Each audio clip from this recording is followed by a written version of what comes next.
one of the best benefits, the fact that we're going to be labeled as thinking green.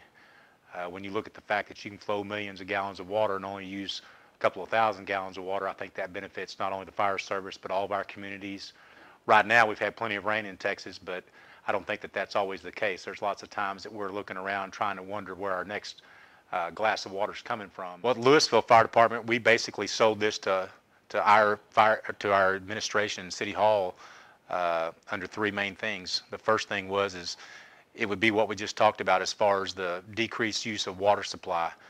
We can go down the training field and we can do pump operations now, and we can flow millions of gallons of water using only a couple thousand gallons of water.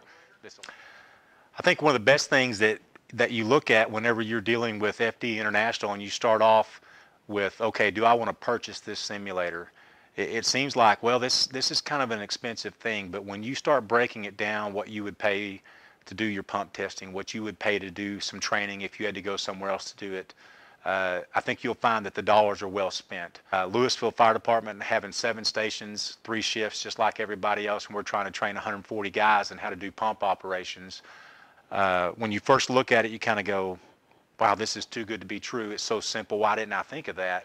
But then as you learn more about it, you realize that Jeff has put a lot of work into it as far as constructing the pump simulator itself, and then you start looking at the valves that are involved in it, and you start looking at how you can tell not only what your gallons per minute are out of it, but the pressure that's actually coming out of your lines. It's all in all, it's a great experience, and I just think that it's a fantastic thing to have. If you have the opportunity to do it, if you can convince your leadership in the fire department, if you can convince your leadership in the city management that this is something you want to do, I don't think you'll be disappointed in it. Jeff Smith, Lewisville Fire Department. I'm the training chief.